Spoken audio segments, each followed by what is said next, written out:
You trudge along dusty paths between low shrubs and tall tufts of grass that ripple in the wind like waves in a quiet sea. The vastness of the steppes stretches endlessly before you. Flat plains that roll gently toward the horizon, fading into a soft haze where sky and earth seem to melt together. There's no fence, no tree line to mark where safety begins or ends. The air holds the dry scent of earth baked by the day's heat, mingled with crushed wildflowers and the faint musky odor of animals returning from grazing. Every breath tastes like freedom or maybe loneliness. As you walk, you realize that life here isn't about taming the land, but learning to move with it. The open space doesn't scream danger, but it doesn't protect you either. Without walls, without streets, it's easy to lose track of where you are, or where you should be before the chill of night sets in. Evening isn't just another part of the day. It's a series of choices, small but crucial ones, made with care to ensure warmth, safety, and survival. Nomads on the Mongolian grasslands don't construct elaborate fortresses or trap themselves inside rigid shelters. Instead, they set up portable homes, yurts made of wood frames, covered with felt and animal hides, quick to assemble before the cold creeps in. You learn that every action, from pitching the tent to tending the fire, is tuned to the environment's subtle warnings. The land demands attention, not through noise or storms alone, but through quiet signs, a shift in the wind, the angle of the fading sun, or the restless movements of animals preparing to settle down. The soundscape at dusk is a soft symphony of hooves crunching the dry grass, lowing calls, and the occasional rustle of wings overhead. Grazing animals, horses, sheep, goats, yaks, move steadily toward their pens, their silhouettes blurring against the horizon. Their slow return is more than routine. It's a reminder that care must be taken before night falls. One wrong move, one moment of distraction, and you could lose a lamb, or worse, invite predators into the camp's perimeter. Historians still argue whether nomads followed strict schedules based on the sun's angle or preferred to adapt their routines according to changing conditions. Some believe every action was part of a tried-and-true survival plan, passed down from generation to generation. Others argue it was a looser set of guidelines shaped by experience and instinct. Either way, what's clear is that the landscape wasn't passive. It guided and shaped every decision, every movement, every habit. The simplicity of the surroundings is almost deceptive. There's no bustle of markets, no clattering of carts.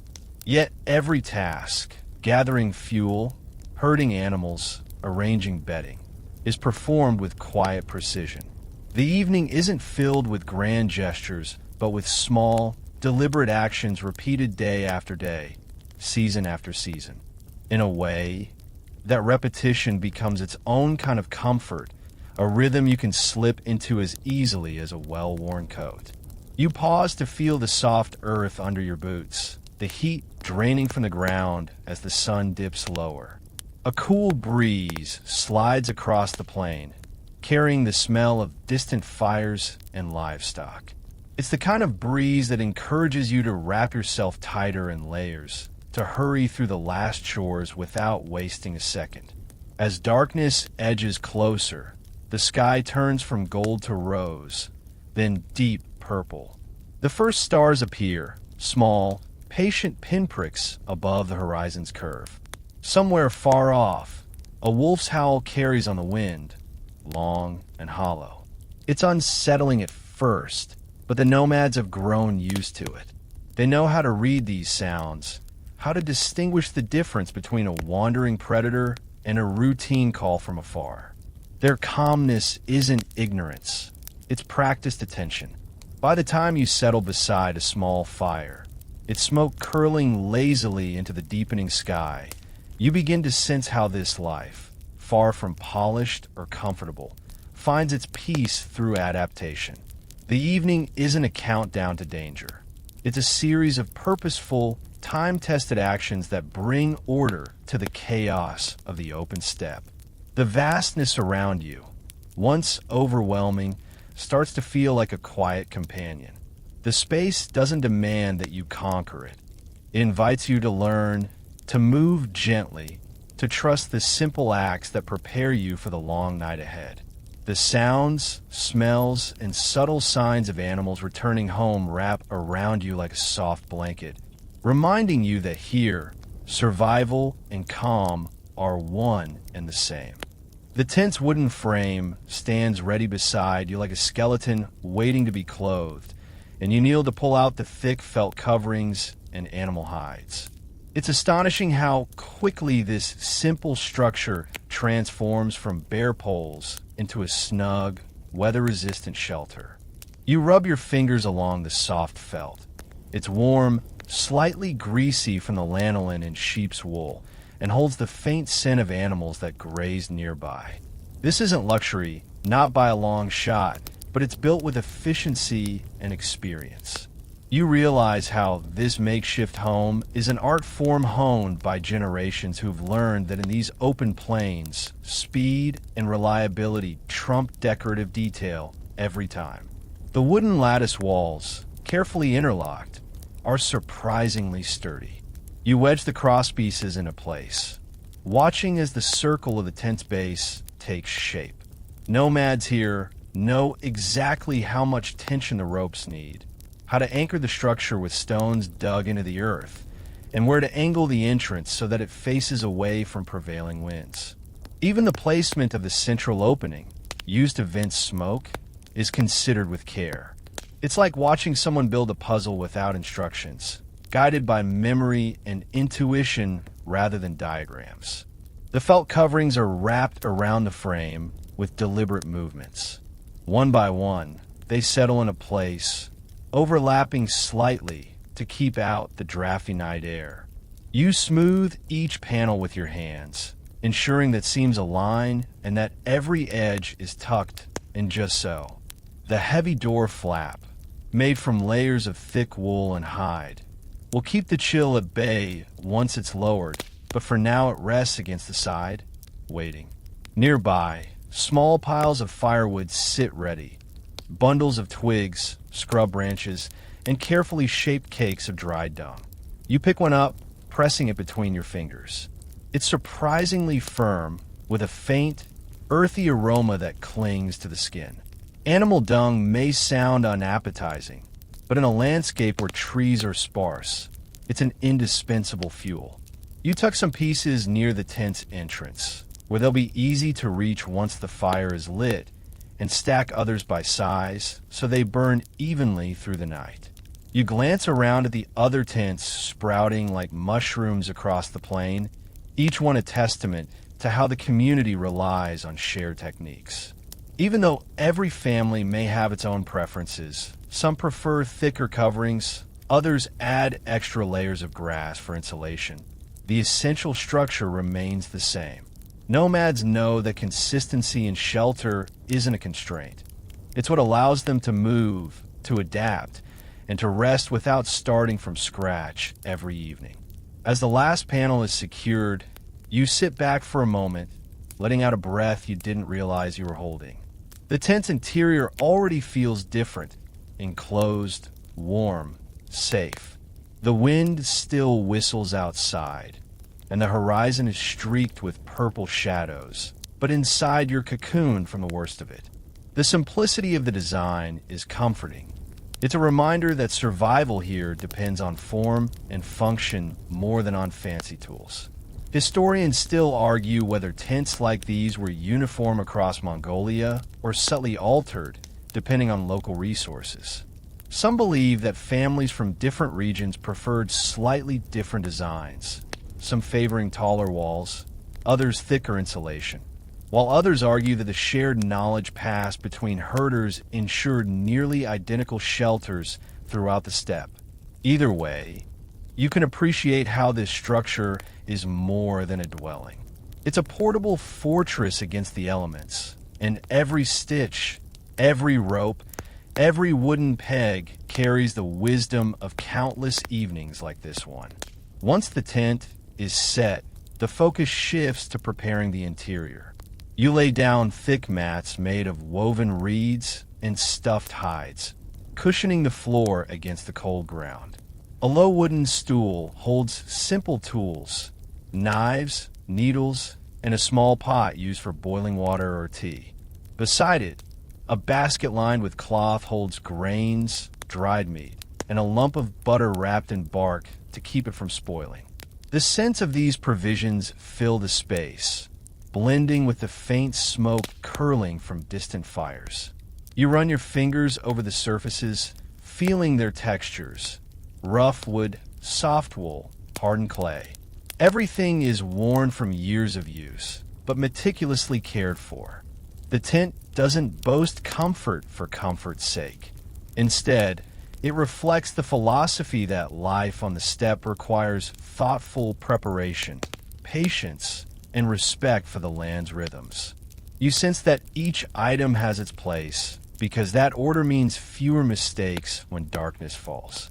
Outside, the herd's soft murmur carries on the wind. Hooves crunch against dry earth as animals settle near the pens, some lifting their heads briefly to survey the scene before lowering them again. You glance through the open flap of the tent to watch the animals gather, their silhouettes calm and purposeful. It's a quiet dance of returning home, one that repeats every evening without ceremony, yet with unwavering reliability. You settle beside the entrance, watching the last panels be secured and the firewood stacked within reach. The cold air presses at the edges of the tent, but inside it's already a haven. The structures may be humble, but they're resilient, built not to impress, but to endure. It's this quiet functionality that turns each evening from a chore into a ritual, a way of coming to terms with the vast, unpredictable world beyond the canvas walls. And as you trace the seams of the felt with your fingers one last time, you realize that this simple tent is much more than shelter. It's a testament to how humans, when faced with an open horizon and harsh winds, found comfort in routine, in craftsmanship, and in the shared knowledge that night will always come, but you'll be ready for it. You step outside the tent, where the last of the daylight lingers on the grassy plain like a soft veil. The air has cooled noticeably, and the breeze carries the scent of distant smoke, mixed with dry earth and the faint musk of animals already settling into their pens. Before the chill deepens and darkness fully takes hold, it's time to gather firewood, an evening task as ordinary as breathing, yet absolutely essential. Without it, the warmth that keeps bodies comfortable, food cooking, and predators at bay simply wouldn't be there. You stoop and begin picking up twigs, feeling their brittleness snap between your fingers. Some are as thin as pencils, others gnarled and curved like bent fingers reaching from the ground. Clusters of dried grass are stuffed between stones near the tent's entrance, ready to serve as kindling. These are prized treasures because even a small flame can feel like a lifeline once the temperature drops.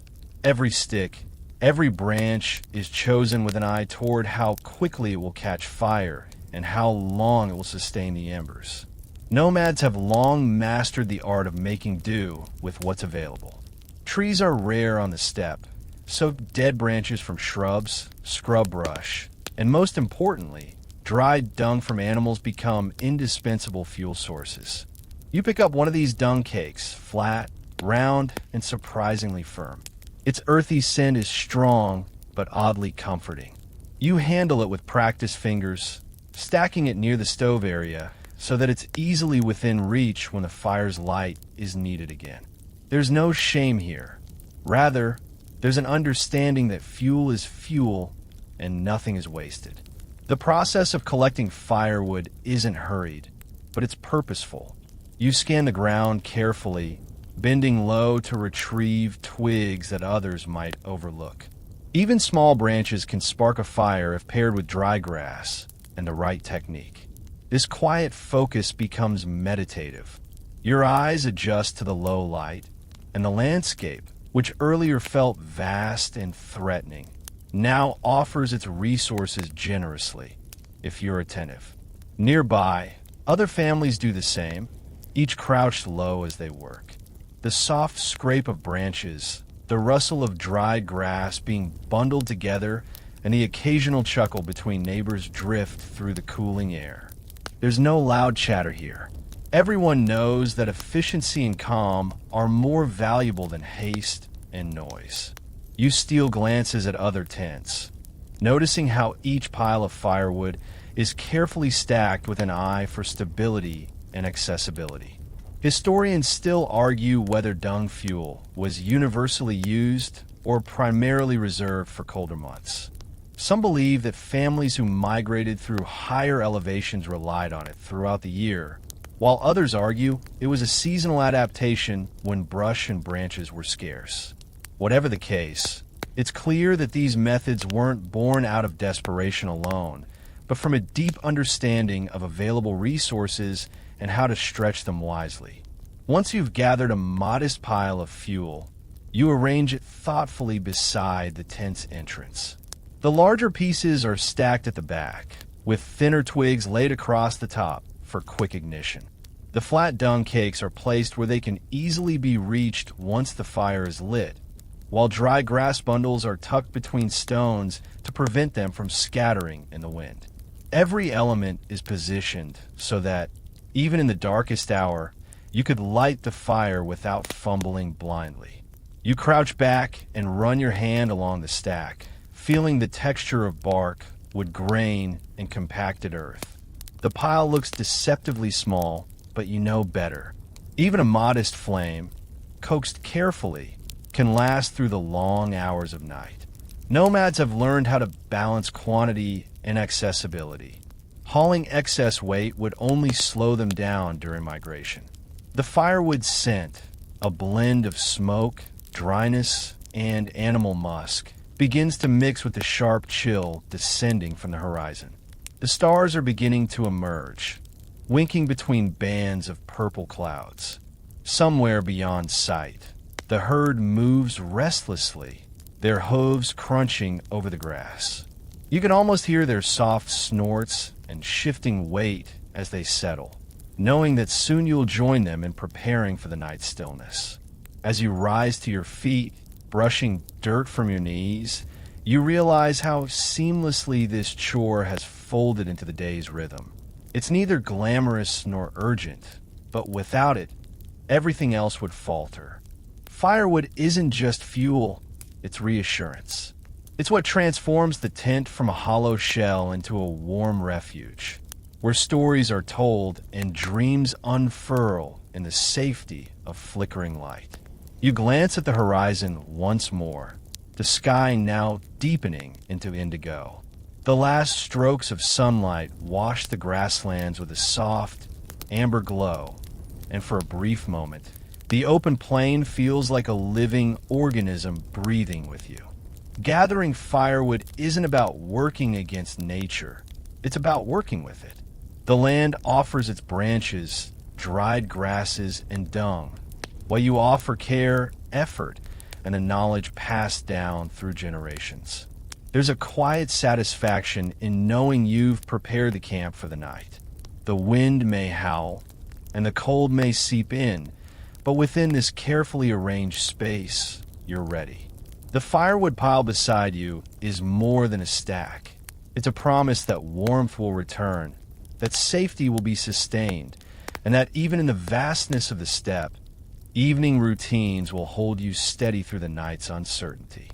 The animals are already shifting as twilight thickens, and it's time to bring them in for the evening's milking.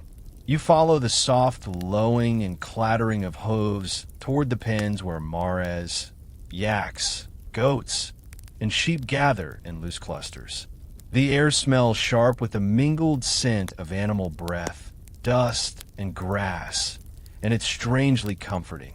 There's no frantic rush, only the gentle persuasion of herders guiding animals into place with soft calls and patient hands. As the sun dips below the horizon, the rhythm of milking begins, a task as routine as breathing, but essential to the evening's nourishment. You kneel beside a mare, resting your hand on its warm flank. Her skin is sleek, stretched taut over muscle and bone, and the faint steam from her body rises in the cooling air. The herd's movement is slow, deliberate. Horses stand shoulder to shoulder, tails flicking lazily, occasionally wickering at a neighbor, but never panicked. Even in this transitional hour, they seem to sense that calm will bring comfort. The herders work with practiced ease, looping ropes to guide animals into position without startling them. Every motion is slow, respectful. The milking itself is almost ceremonial. You settle beside the animal, steadying its udder with one hand while squeezing gently with the other. The first streams of milk hit the pail with a soft rhythm, thick and creamy, releasing a warm, sweet scent that cuts through the chill. You feel the animal's muscles tremble slightly as it adjusts to the touch, then settle again as trust takes hold. It's intimate and quiet, an exchange between creature and caregiver that has been repeated countless times in these plains. Milk isn't just food here, it's sustenance, medicine, and tradition. For the nomads, timing matters as much as technique. Milking at dusk ensures that the animals' bodies are neither too cold nor too restless from a long day of grazing. It also allows enough light to finish preparations before night fully descends. Too early, and the milk may not flow properly. Too late, and the animals might resist or spook. The herders know this balance instinctively. You glance over to a group of yaks, huge, shaggy beasts with thick coats that trap warmth like insulation. Their eyes are dark and calm as they lower their heads, grazing briefly before settling into position. Milking a yak is a slower process, requiring patience and strength. The herders massage the udders with broad hands, coaxing the milk out in thick, slow streams. The smell is richer, almost gamey, but just as nourishing as horse's milk. Historians still argue whether mare's milk or yak's milk was more prized across the steppe. Some scholars suggest that mare's milk, being lighter, was favored during migrations when weight and digestibility mattered most. Others argue that yak's milk, with its higher fat content, provided crucial calories during the harshest months. In truth, nomads likely adapted depending on season, terrain, and herd composition, shifting their reliance between the two as needed. Nearby, goats and sheep stand clustered in pens, their small heads bobbing restlessly as they await attention. Their milking is faster but equally important. Goat's milk is prized for its delicate flavor, while sheep's milk forms the basis for cheeses that keep families nourished on long journeys. The scent of warm milk mixing with straw and animal musk creates a heady, almost hypnotic atmosphere. You notice how the herders' voices are soft, low, never commanding. They speak in gentle murmurs, repeating the animals' names as if offering reassurance. A few strokes of a hand across a flank, a soft click of the tongue, and the animals shift willingly into position. It's a dance of familiarity, one that requires neither force nor haste. The pens are arranged thoughtfully, allowing animal space to move, but not enough to scatter. Ropes loop in strategic spots, not to trap but to guide. Even the ground is prepared, trampled to firmness where animals stand, strewn with straw where bedding will be laid. Everything reflects an understanding that a calm herd is a healthy herd, and that evening milking isn't merely a chore, but a relationship reinforced by trust. As the buckets fill, you sit back and watch the glow from nearby, fires catch on the animals' hides. Shadows ripple across their backs, and the scent of fresh milk mingles with smoke and the cooling air. The sounds of dripping milk and soft breathing weave together, creating a lullaby of sorts for the camp. You realize that in this landscape, where danger could easily find you, routine offers structure. Milking at dusk doesn't just provide nourishment. It signals to the herd and the humans alike that the day is ending and rest is near. It's a ritual that brings predictability to a world where everything else feels uncertain. By the time the last pail is filled, the stars have begun to scatter across the sky like grains of salt sprinkled on velvet. The herd stands quietly, fed and tended, ready to settle in for the night. You gather the pails, their surfaces slick and warm to the touch, and carry them toward the tent where they'll be transformed into tea, butter, and nourishing stews. The animals' trust lingers in the air, like the warmth of milk still clinging to the wooden buckets. It's a quiet bond, one formed not through spectacle, but through repetition, patience, and care, a bond that helps you, even now, feel more at home in this wide, windswept land. You step inside the tent, where the soft glow from the fire dances along the felt walls, casting flickering shadows that seem to breathe with you. The wooden pails of milk sit in the corner, still warm from the animals' bodies, their surfaces gleaming with creamy moisture. The scent, sweet, rich, faintly grassy, rises around you, mingling with the smoky tang of burning wood and the sharp chill seeping in through cracks at the edges. It's humble, yes, but undeniably comforting. The evening's nourishment is ready to be transformed into food and drink, the simple alchemy of the steppe. You kneel beside a low clay stove, its surface blackened by years of soot. A pot sits perched above the small, steady flame, its metal sides warm to the touch. Into it, you pour the mare's milk, thick and pale, and watch as steam rises in soft spirals, curling like ghostly threads into the tent's open vent. The liquid shimmers as it heats, and the scent deepens, rich and grassy, promising warmth against the night's creeping cold. But this isn't milk on its own. It's tea prepared with butter, yak, goat, or sheep, depending on availability, whipped into the liquid to create a creamy, nourishing brew that sustains travelers long after darkness falls. You reach for the wooden churn, its handle worn smooth by countless hands, and scoop a lump of butter from its bark wrapping. It's golden, slightly soft from the warmth, and smells faintly of hay and milk. Dropping into the pot, you stir slowly, the fat melting into the tea, forming swirling patterns like lazy galaxies colliding. The addition of salt, though subtle, is crucial. You sprinkle it lightly, watching the crystals dissolve into the liquid. It's a strange combination for modern palates, sweet, salty, and rich all at once. But here it's nourishment perfected over generations. Butter tea isn't a luxury indulgence. It's a tool for survival, a way to keep bodies fueled and spirits steady during long nights of cold wind and restless sleep. Historians still argue whether butter tea originated solely as a practical solution to environmental challenges or whether it held ritual significance beyond its nutritional value. Some scholars point to trade routes that spread tea leaves from China to Central Asia, suggesting a blending of cultures and tastes that enriched the drink's recipe.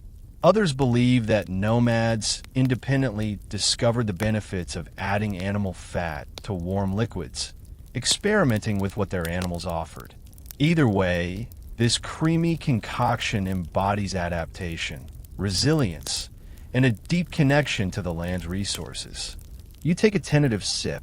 The first rush of warmth floods your mouth, soft and velvety, the butter's fat coating your tongue while the salt lingers gently at the edges. The tea's grassy undertones pair perfectly with the richness, grounding you in the present moment. It's soothing, almost hypnotic. The chill of the air outside begins to melt away as the liquid courses through you, its warmth radiating outward from your core. Nearby, other families prepare their evening brews, their movements slow and deliberate. The clinking of wooden spoons against clay pots, the soft gurgle of bubbling liquid, the occasional hiss as butter meets flame, all blend into a quiet background soundscape that feels more like breathing than noise. Even the animals' low grumbles and snorts seem to settle in harmony with the evening's rituals. You stir the pot again, watching the butter melt completely into the tea, forming a uniform sheen across the surface. The aroma fills the tent, heady and rich, wrapping around you like a soft blanket. Outside, the wind whistles faintly through the grass, but inside, the warmth is steady and enveloping. The milk's steam softens the edges of the space, blurring the sharp outlines of pots and tools until everything feels comfortably worn. The tent's interior, once spare and practical, now feels lived in and intimate. The soft mats on the floor, the wooden stools arranged neatly by the wall, the stacked firewood, all have a quiet purpose, but now they share space with a comforting scent of butter tea. This isn't indulgence for indulgence's sake. It's nourishment carefully crafted from necessity, elevated by tradition, and savored in the calm between day's end and night stillness. As you cradle the pot in your hands, feeling the warmth seep into your palms, you realize that every step of this process, milking, pouring, stirring, has its own rhythm, its own quiet beauty. It's a ritual that requires no grand gestures, only attention, care, and repetition. The ingredients are simple, the flavors bold, and the effect profound. You take another sip, letting the liquid coat your throat, and feel the day's fatigue soften. Outside, the animals settle into their pens, their silhouettes dark against the fading sky. Inside, the butter tea glows softly in the fire's light, a testament to how something as ordinary as milk and fat can become a cherished evening comfort. The fire crackles gently, and the scent of butter, milk, and salt lingers, weaving through the tent like an invisible thread binding you to generations of nomads who have sat in this same spot, sipping the same tea as the steppe's vastness stretched out beyond them. It's not glamorous or dramatic, but sustaining, grounding, and profoundly soothing. In the end, this simple drink embodies everything this life demands: resilience, adaptation, patience, and quiet joy. The tea's warmth becomes more than physical comfort. It's a reminder that even in the open emptiness of the steppe, there's beauty in routine and nourishment waiting to be crafted with care. The herd's sounds swell as night deepens, filling the darkness with low murmurs, occasional snorts, and the rhythmic clatter of hooves shifting against packed earth. You step outside the tent with a warm pot in your hands, the chill already settling into your bones despite the soft glow of the fire behind you. The sky is a deep indigo, spattered with stars that blink softly like distant eyes watching over the camp. The animals' movements create a low, steady pulse, hoofbeats crunching dry grass, tails flicking lazily, the occasional snort rising into the stillness like a breath against the night. You pause at the entrance, letting your eyes adjust. Shapes loom and recede in the dark. Dark lumps of yaks, sleek silhouettes of horses, restless forms of goats and sheep, all gradually slowing into stillness. Their bodies sway gently as they settle, some lowering their heads to graze on tufts of straw, others curling beside their kin. There's no chaos, no frantic motion, just the practiced, unspoken routine of animals that know the night will be long and cold. The sounds wrap around you like a soft, living blanket. Hoofbeats echo softly as a few animals shift positions, The clinking of a rope against a wooden post punctuates the quiet. A gentle breath or low whicker rises and fades as animals settle into rest. The night chorus isn't loud, but it's steady enough to cradle your senses, a reassuring reminder that life continues, even as darkness thickens. You kneel beside a group of grazing goats, their coats pale in the fire's glow, and stroke the soft fur at the base of a horn. The animal's skin is warm, slightly coarse, with a faint scent of earth and hay. It twitches but doesn't pull away. Nearby, a young foal stamps once, then lowers its head to nuzzle its mother's flank, the soft sound of breath mixing with the gentle rustle of grass. Even the yaks, huge, imposing creatures by day, now huddle close, their shaggy backs pressed together for warmth. Historians still argue how much sound was considered necessary to calm animals versus how much silence was preferred to avoid attracting predators. Some scholars suggest that soft animal noises helped reassure herd members that they were not alone, creating a sense of safety. Others believe that minimizing sound was essential, especially in open terrain where predators could be lured by any disturbance. Either way, the careful balance between presence and quiet, between movement and stillness, was central to the nomad's way of life. The wind moves gently across the grasslands, brushing past the pens like a whispered lullaby. It carries with it the scent of crushed herbs, dry earth, and the musk of animals breathing deeply in the cold air. The occasional ripple of movement across the herd spreads outward, like waves across a pond, before settling back into calm. You realize how each animal's small motion influences the others. One snort, one twitch, one shift of weight, and how that rhythm ebbs and flows through the entire camp. You sit back on your heels, letting the sounds wash over you. The night's quiet isn't empty. It's alive with the subtle exchanges between animals and humans, between breath and movement. It's a reminder that routine isn't mechanical repetition, but a living dialogue, constantly adjusting to the land's shifting moods. A faint snuffling sound draws your attention to a ewe gently nudging her lamb closer for warmth. The lamb's tiny hooves scrabble softly against straw, then settle as its body presses against its mother's belly. You watch the mother nuzzle the lamb's ears, her eyes half closed in contentment. The bond is simple, quiet, but unmistakable, a ritual of closeness that mirrors the care the herders offer their animals at dusk. Beyond the pens, the dark grasslands stretch into the unknown. Somewhere far away, a wolf's howl drifts across the plain, long and hollow.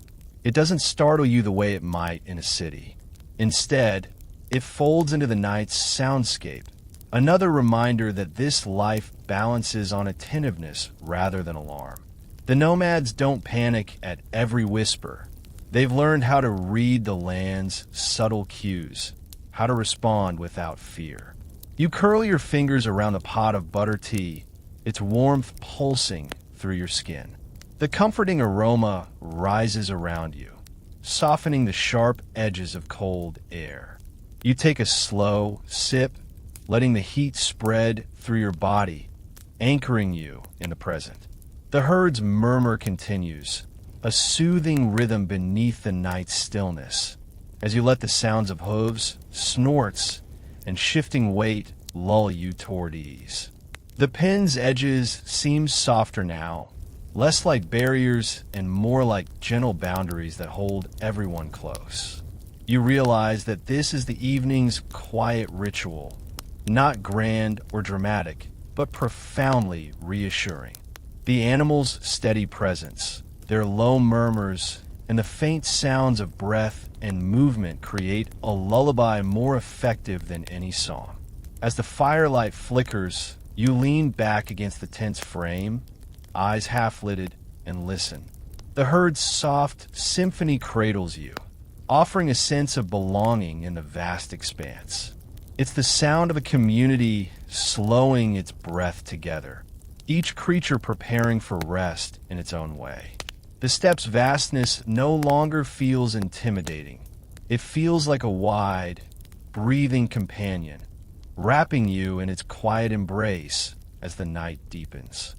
The night deepens and the fire's warmth begins to ebb, nudging you to tend to the embers before they die out completely. You rise slowly, the stiffness in your legs reminding you that you've been sitting for too long, wrapped in the herd's murmuring lullaby. The air is colder now, sharper against your cheeks, and you can see your breath puffing out in small clouds before vanishing into the darkness.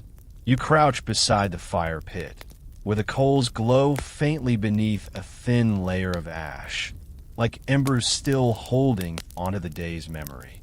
You prod the embers gently with a long stick, watching as they stir to life, revealing patches of glowing red beneath the gray crust. The soft crackle that follows is comforting, like a whispered reassurance that the fire isn't quite ready to sleep. You gather a few thin twigs from the nearby stack and lay them carefully across the embers. The wood hisses softly as it catches, and a thin wisp of smoke curls upward, carrying the smell of dry wood and dung fuel into the night air. It's pungent, yes, but oddly grounding, proof that warmth will return.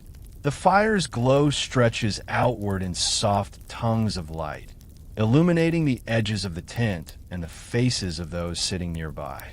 A few herders tend their own fires with similar care, crouching low as they blow gently to coax the flames higher. Sparks dance briefly before disappearing into the darkness, and the hiss of small flames licking at twigs becomes part of the night's soundscape, blending with the herd's murmur and the occasional whistle of wind across the grasslands. You add another stick, then another, careful not to smother the coals. Too much would too fast, and the fire will flare wildly before dying again. Too little, and it will sputter out, leaving you shivering in the cold. This is a delicate art, a dance of balance, patience, and attention. Even something as ordinary as tending a fire demands an understanding of rhythm, timing, and restraint. Historians still argue how frequently fires were replenished during long nights on the steppe. Some suggest that fires were built only at dusk and left to smolder through the night, requiring minimal tending to preserve fuel. Others believe that constant care was needed, with small additions every hour to maintain warmth. Whatever the case, it's clear that fire was never treated casually. It was a vital companion, a guardian against the night's chill and a beacon of comfort. The fire's scent mingles with the faint tang of butter tea and the subtle musk of animals resting nearby. It's a layered aroma that feels strangely reassuring, like the presence of something familiar amid the vast unknown. You lean closer, feeling the heat kiss your skin, and let the scent wrap around you. For a moment, it's easy to forget that beyond this circle of warmth lies a cold, silent expanse full of unknowns. You run your fingers over the bark of the twigs you've added, rough and dry beneath your fingertips, and feel oddly connected to them, as if each piece of wood carries a story of its time growing, drying, and eventually burning to give you heat. The nomads around you move with similar reverence, adjusting their fires with practiced hands, feeding them in small doses that sustain rather than consume. It's a quiet choreography, one that ensures the night's comfort without waste. A soft voice murmurs nearby, barely above the crackling of the fire. It's a lullaby passed down through generations, a tune about stars watching over sleeping animals, about ancestors resting beneath the same sky. You catch only fragments, names, whispers, a soft hum, but the melody blends seamlessly with the fire's soft pops and the night's steady breathing. There's no need for words to understand it. The rhythm alone is enough to settle the mind. You glance toward the pens, where shapes shift subtly in the fire's glow. A horse lifts its head briefly, ears twitching toward the sound of the fire's crackle, before lowering it again. A yak exhales slowly, its nostrils flaring with the night air before settling into stillness once more. Even the smallest movement seems purposeful, like a gentle acknowledgement of the fire's presence, a silent agreement that its warmth will guard them through the hours ahead. The fire's heat spreads through your body, loosening stiff muscles and soothing the tension you hadn't realized had built up from the day's tasks. You stretch your legs, lean back on your hands, and breathe deeply, letting the smoke's earthy aroma fill your lungs. The fire's gentle hiss, the occasional pop of a twig, and the steady chorus of animals blend into a soft, enveloping soundscape that eases the edges of your thoughts. In the quiet glow, you realize how much comfort the fire offers, not just physically but emotionally. It's a shared presence, something tended collectively, a sign that the camp is alive, awake, and connected even in the night's stillness. The fire's warmth becomes more than heat. It's a ritual that marks the transition from day to rest, a slow and deliberate act of care that anchors you in the present. You sit with the fire, its glow illuminating the inside of your tent and the faces of others gathered nearby. The coals pulse softly, each breath of flame rising and falling like a gentle heartbeat.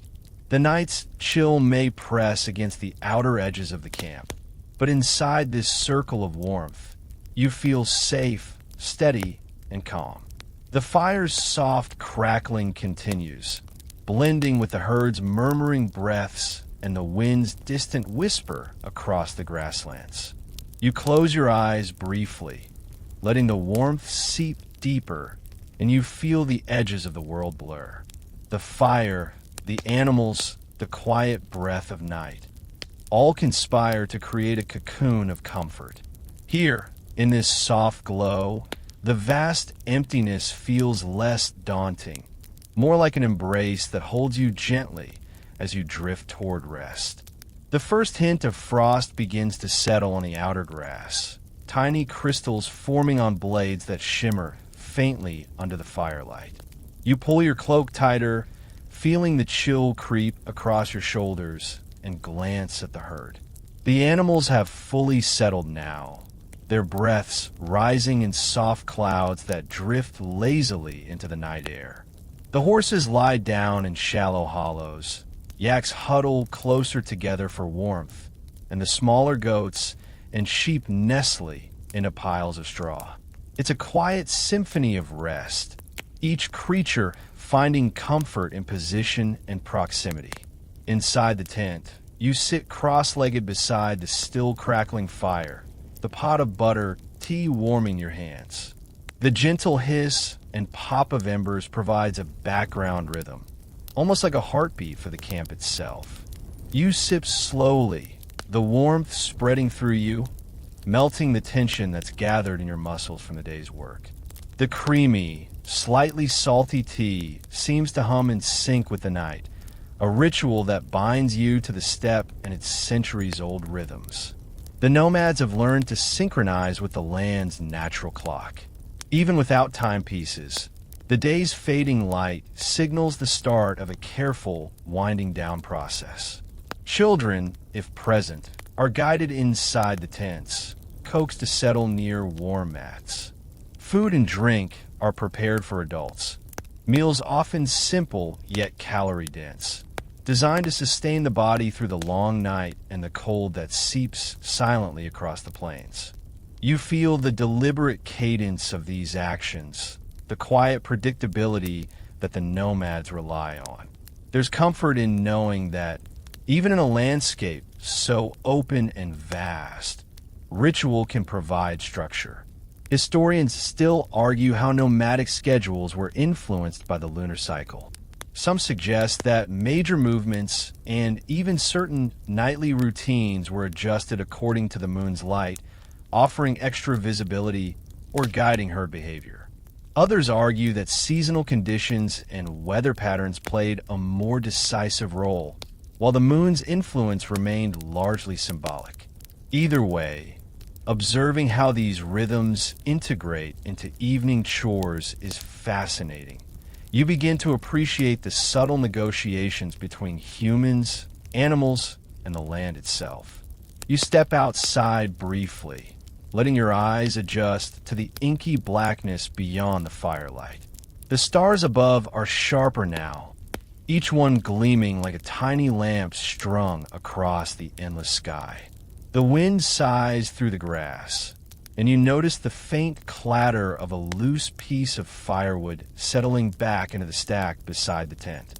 Even these minor movements seem significant in the quiet of the steppe, tiny indicators that life continues even in stillness. Returning to the warmth inside, you watch a herder roll out sleeping mats beside the fire, preparing a small space that's simultaneously practical and intimate. The mats are layered with thick furs, providing insulation from the ground's creeping cold. A woolen blanket is folded carefully at the edge, ready for later use. You run your hands over the layers, feeling their textures, soft, dense, and warm, and you're struck by the thought that every element of comfort here is earned, assembled through knowledge passed down over generations. The butter tea sits steaming beside you, the aroma of grass-fed milk and animal fat mingling with the lingering scent of embers. Each sip reminds you that nourishment is intertwined with care. The very act of preparing tea mirrors the broader philosophy of evening life here. Every task, tending the fire, gathering supplies, arranging bedding, is deliberate, designed to transform an open, inhospitable landscape into a place of warmth and rest. You glance at the tent's felt walls, seeing shadows dance across them in sync with the fire's flicker. The soft, insulating fabric holds the warmth in and the cold out, a protective barrier that seems almost alive in its ability to preserve comfort. You notice small details, the tautness of the ropes, the alignment of panels, the careful placement of every object. It's a kind of quiet mindfulness, where attention to small acts creates a ripple effect, sustaining both the camp's physical warmth and the mental calm of its inhabitants. Outside, a distant wolf howl punctuates the night, long and melancholy. It's a reminder that the open steppe is not entirely tame, that vigilance and preparation remain necessary even in calm moments. Yet here, inside the tent and beside the fire, the howl feels almost distant, more like an echo of wildness than a threat. The animals shift slightly in response, but remain settled, secure in the familiar enclosure and the watchful care of their human companions. You settle back onto your mat, letting the tea's warmth seep deeper, mixing with the gentle heat radiating from the embers. The evening has unfolded in predictable, reassuring ways. Animals tended, fire stoked, shelter secured, tea prepared. These tasks, repeated nightly for centuries, offer stability in a world where the horizon stretches unbroken and untamed. Even the smallest routines feel profound here, carrying with them the quiet weight of survival, adaptation, and intimate connection to the land. The night sounds, the fire, the animals, the wind, intertwine with your steady breathing. You notice your shoulders relax, your mind quieting, and the sharp edges of the day's fatigue softening. Life on the steppe is stark, yes, but in this moment it's also elegant in its simplicity, offering a rhythm that lulls you toward rest. The stars above grow brighter, piercing the deep indigo sky with steady, cold points of light. You lie back on your furs, the fire's heat radiating softly against your back, and listen to the night. The steppe has settled into a rhythm of subtle sounds. The gentle shuffling of hooves and pins, the low huff of a yak exhaling, the faint rustle of wind moving across tufts of grass. Each sound feels deliberate, part of a quiet nocturnal orchestra that both grounds and soothes you. You notice the faint chill creeping in around the tent's edges, where gaps in the felt allow small drafts. A herder moves silently, adjusting the flaps to block the cold, their movements deliberate and practiced. There's an art to this that balances warmth with ventilation. Too tight, and smoke and steam from the fire and tea would stagnate. Too loose, and the cold would creep in, biting at toes and fingertips. This delicate negotiation between comfort and practicality has been honed over generations, taught to each child who grows up in these tents. The animal's breathing forms a soft cadence, a collective exhalation that fills the tent with life. You find yourself timing your own breaths with theirs, a subtle mimicry that quiets your mind. Historians still argue whether these evening routines evolved purely for survival or if they also carried subtle psychological benefits, fostering calm and cohesion within families and herds alike. Either way, it's undeniable that the rhythms of tending, feeding, and observing become meditative, almost hypnotic. Your gaze drifts to the fire's embers, glowing faintly beneath the ash, still capable of reigniting warmth with a small prod. Even as the blaze dies down, the coals retain heat, radiating it slowly into the tent and softening the night's chill. You poke gently at a stubborn ember, coaxing it to flare, and inhale the familiar smell of smoke, burnt wood, and faint animal musk. There's a grounding effect in this action, a reminder that human effort, no matter how small, directly shapes comfort and survival. A herder sits nearby, quietly stirring a pot of thickened milk, coaxing it toward butter for tomorrow's tea. The rhythmic motion is soft, deliberate, almost ceremonial, creating a subtle pattern that blends seamlessly with the fire's crackle and the night's ambient noises. You realize how much of these routines, repeated nightly, are learned as much by observation as by instruction. Children watch, and gradually, hands and minds internalize the choreography of survival. Outside, the wind shifts, brushing across the grasslands and causing the tents to sway slightly. The rustle is both eerie and soothing, a reminder that life on the steppe is neither entirely safe nor entirely threatening. It's a negotiation with elements beyond control. The nomads' routines, from milking to tea preparation to tending fires, function as both shield and ritual, offering tangible protection and psychological reassurance in one fluid motion.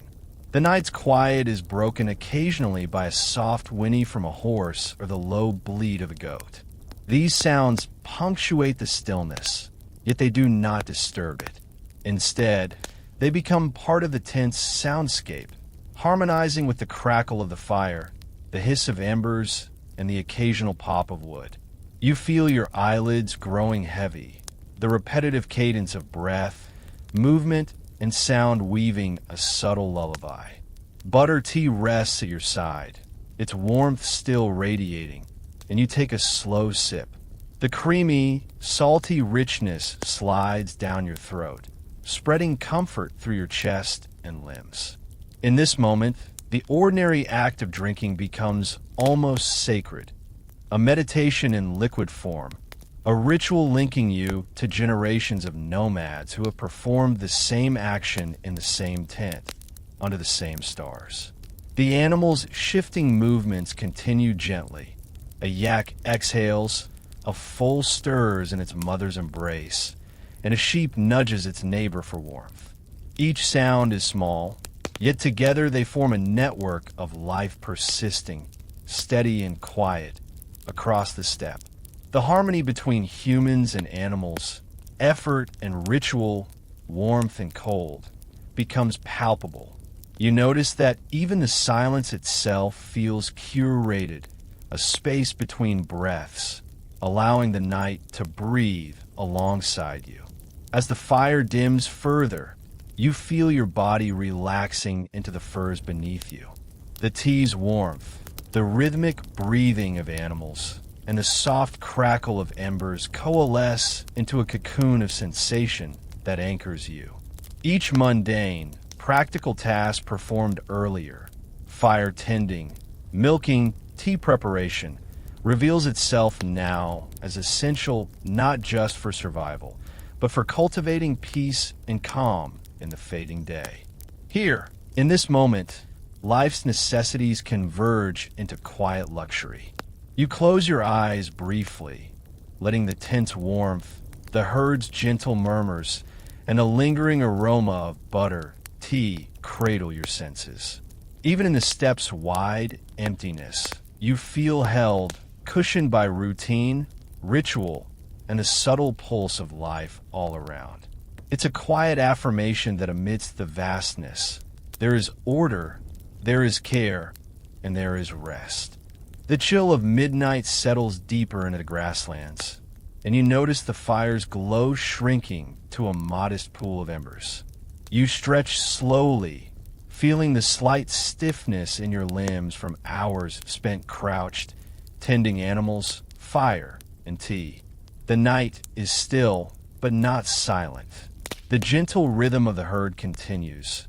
A soft shuffle of hooves, occasional low snorts, and a whisper of wind across the open plains. Each sound is a reminder that life persists quietly, even under the vast, star-strewn sky. You rise to adjust the firewood stack, ensuring that the next additions will ignite easily when needed. Even small gestures matter. One misaligned stick could mean frustration in the cold hours ahead.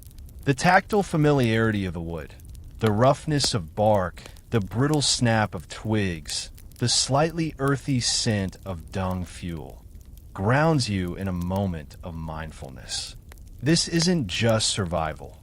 It's attentiveness, a dialogue between human and environment, each action calculated yet rhythmically natural. The animals, mostly settled now, shift occasionally.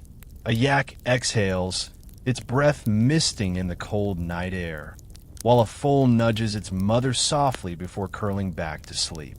Horses' ears twitch at the slightest sounds, yet their bodies remain calm, a reflection of the steady hand guiding them into pens hours earlier. Even the smallest goat seems aware of the night's protective rituals, nestling closer to its companions and absorbing warmth from the shared body heat. Historians still argue whether such nighttime vigilance extended to continuous observation of the herd or if intermittent checks sufficed. Some suggest that nomads maintained almost constant awareness to detect predators like wolves, while others contend that trusting the herd's instinct and prior daytime training allowed for extended rest. Either way, the balance between watchfulness and rest appears carefully honed, ensuring survival without unnecessary exhaustion. You pour another cup of butter tea, savoring its creamy texture and faintly grassy aroma. The warmth spreads through your chest, easing the tension of the day's labor. The tea is more than sustenance. It's a tool for calming both body and mind, linking the present moment to centuries of carefully refined routines. Each sip reinforces a sense of order, reminding you that in this life, small, repeated acts can create profound stability. Leaning back against the tent's felt wall, you take stock of the soft glow of fire, the aroma of milk and butter, and the quiet hum of the camp. Even the flickering shadows on the tent's interior seem purposeful, moving in rhythm with the fire and adding depth to the space. It's comforting in a primal way, a sensory reminder that warmth and light are available even in the steppe's stark expanses. A distant howl cuts through the night air, long and haunting. It's a wolf, far enough to inspire respect without immediate alarm. The herd stirs briefly, muscles tensing, ears flicking toward the sound, before relaxing as the presence of humans, fences, and fire asserts safety. This brief interruption reinforces the nomads' constant negotiation with their environment, a dance of awareness, caution, and trust. You glance at the pails of milk, the finished tea, and the settled animals, noticing how each element contributes to the evening's harmony. The nomads' routines, though repetitive, are intertwined with subtle observation and adaptation, a sophisticated system designed to protect, sustain, and comfort. It's a quiet intelligence that marries practicality with intuition. The embers shift slightly as you nudge them, sending a small flare of warmth toward your hands. The movement is almost meditative, a simple repetition that calms the mind. Outside, the stars gleam like distant fires, unchanging yet steady, reflecting the constancy of the rhythms you follow within the tent. It's grounding to see that both human routines and celestial patterns operate in tandem, offering reassurance against the night's uncertainties. Settling back into your mat, you feel the soft weight of the furs beneath you and the lingering warmth of tea in your hands. The herd is still. The night's wind hums softly outside, and within this small tent, warmth, light, and ritual create a sanctuary. Even in the immense openness of the steppe, you are enclosed, protected, and at peace, a testament to the quiet genius of daily routines honed over generations. The night air continues to thrum with quiet life. You shift slightly, feeling the furs beneath you mold to your body, and take another slow sip of butter tea, letting the creamy warmth settle deep into your chest. The tent feels alive with motion. Subtle shifts of sleeping animals, the gentle crackle of the fire reduced to glowing embers, and the whisper of wind brushing against the felt walls. It's a multi-layered symphony composed of sound, scent, and movement, one that the steppe nomads have tuned through centuries of experience. You glance toward the herd, noticing the rhythmic rise and fall of flanks, the gentle twitch of ears, and the occasional shifting of hooves.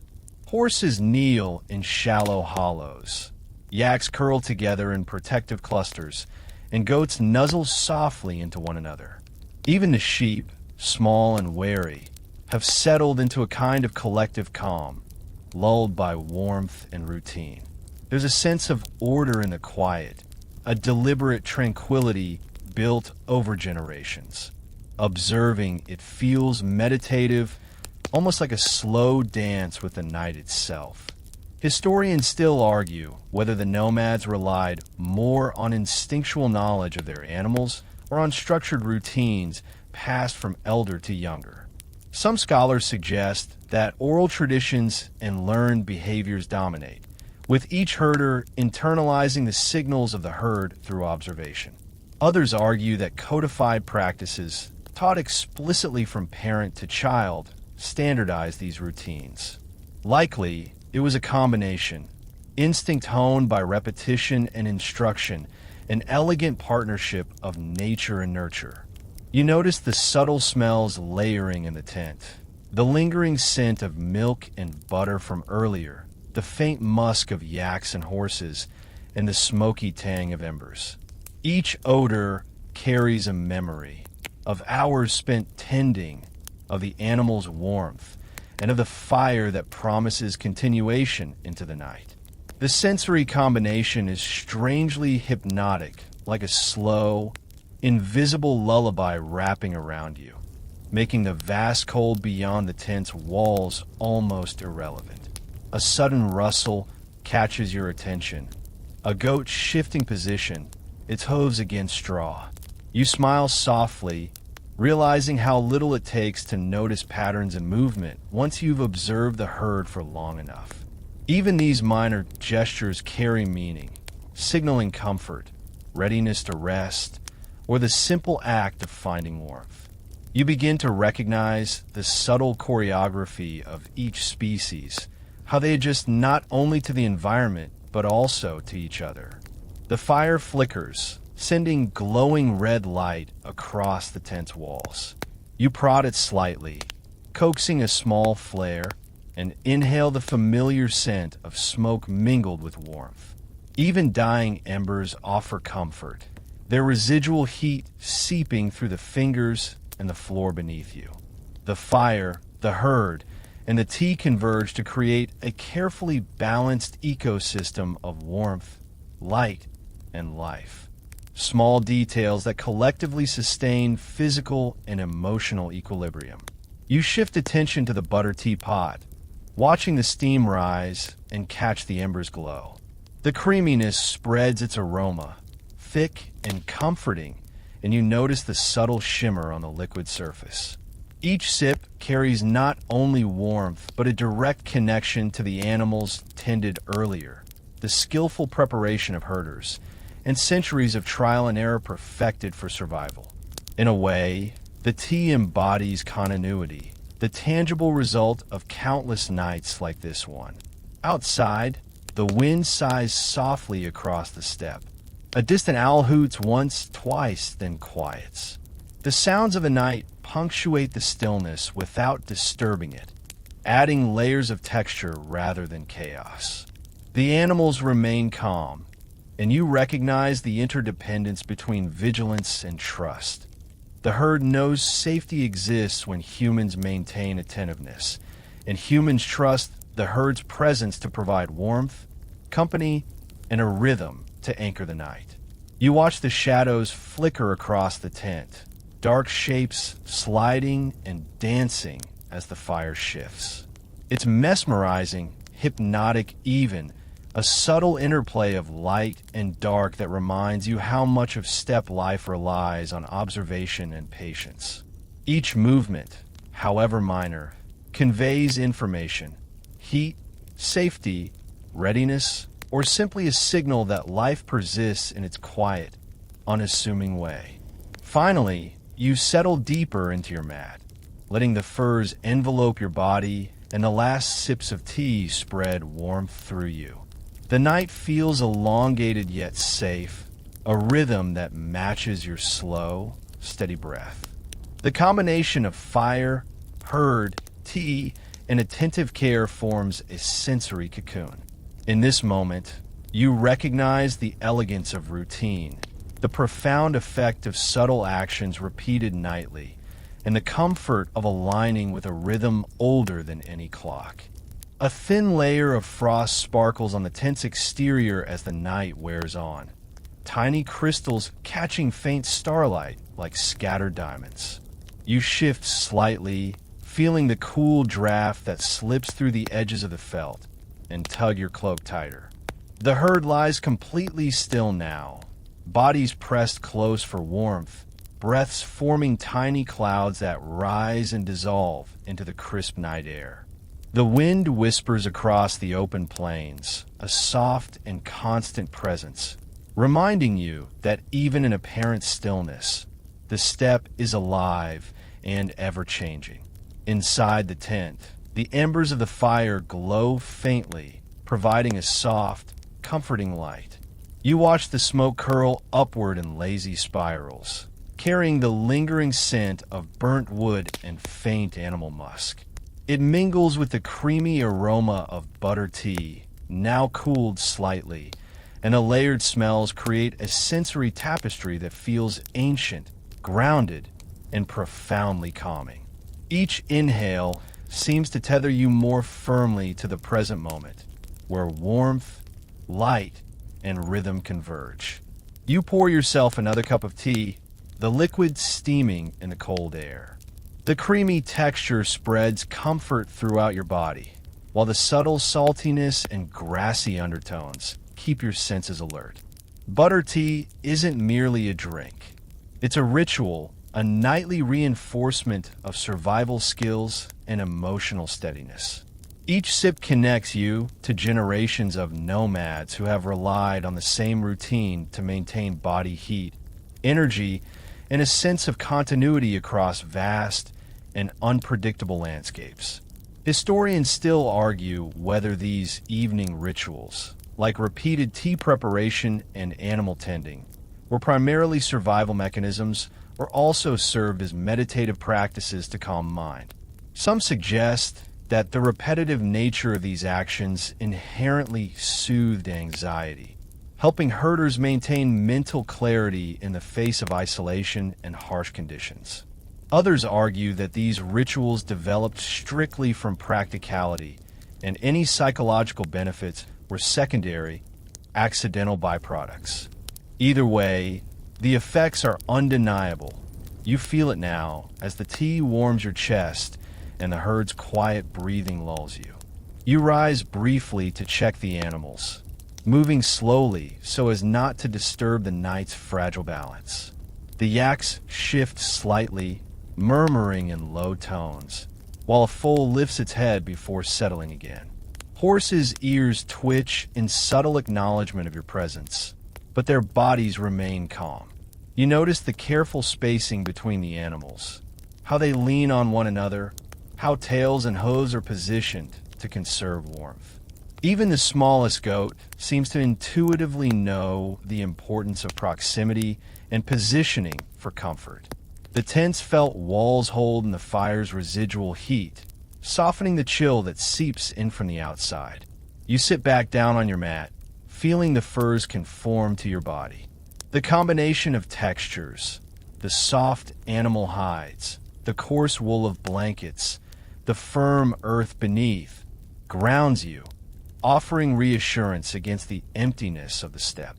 It's remarkable how these simple materials, arranged with care, create a cocoon of warmth and safety in a landscape that otherwise feels endless and unforgiving. Outside, a distant wolf's howl echoes briefly, then fades. The sound is a reminder that vigilance is never completely absent, even in moments of rest. Yet inside, the presence of fire, animals, and fellow herders buffers you from fear. The night continues in measured rhythms. The occasional shuffle of hooves, the gentle hiss of embers, and the faint whisper of wind across grass. Each sound contributes to a layered auditory environment that is both alive and calming. You take another sip of tea, savoring the creamy, salty richness, and feel the warmth spread from your core outward. It's a slow, steady comfort, one that encourages the mind to relax and the body to let go of tension. The night seems to expand around you, vast yet intimate, filled with the subtle interactions of humans and animals attuned to each other's rhythms. As you lean back against the tent wall, the firelight flickering across your face, you realize that each element, tea, fire, herd, wind, is part of a larger, interconnected system. The routines, repeated nightly, are not merely functional. They create stability and continuity, a quiet reassurance that life persists and that comfort can be crafted deliberately. The interplay of warmth, smell, and sound feels like an ancient lullaby, one that has been refined over centuries of experience and necessity. With the herd resting and the fire dwindling to embers, you settle deeper into your furs. The cold no longer bites sharply. The tea's warmth, combined with the soft breathing of animals and the protective cocoon of the tent, seeps through you. Night on the steppe is long, silent to outsiders. Yet here, within these rituals and rhythms, it is rich, alive, and profoundly comforting. The embers of the fire glow faintly, casting a soft, flickering light across the tent walls. You sit quietly, the warmth radiating gently through your body, and notice how the night seems to stretch both endlessly and intimately at once. Outside, the steppe lies in shadow, vast and quiet. Yet within the tent there is life, a subtle, comforting pulse of breath, movement, and routine that underpins every moment. Even in darkness, the camp feels alive, anchored by centuries of practiced rhythms. You sip the remaining butter tea, savoring its creamy, salty warmth as it spreads through you. The aroma mingles with the faint musk of animals resting nearby, creating a layered sensory tapestry that's almost hypnotic. The act of drinking slowly becomes meditative. Each sip reinforces presence, patience, and attentiveness. You recognize how deeply these simple routines, the preparation of tea, tending the fire, observing the herd, are interwoven with both physical survival and emotional stability. They are deliberate acts that carry generations of wisdom encoded into daily life. A young foal stirs in its mother's embrace, lifting its head briefly before nuzzling down again. The herd's rhythm is subtle but pervasive. The rise and fall of flanks, the twitch of ears, and the gentle shuffling of hooves. Even the smallest movements communicate safety, proximity, and comfort. Observing this quiet choreography, you understand that the nomad's routines are not arbitrary. They are synchronized with the animal's needs, environmental cues, and social structures, creating an unspoken harmony that sustains the entire camp. Historians still argue whether nomadic evening routines were primarily functional or if they also had ritualistic significance. Some suggest that practices such as repeated fire tending, tea preparation, and animal checks served a symbolic purpose, reinforcing communal bonds and the herder's connection to the land.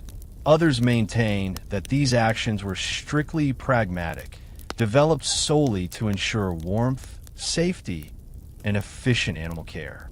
Either way, the result is a calm, deliberate order that resonates across time. The wind outside whispers through the grasslands, carrying hints of distant snow and cold earth.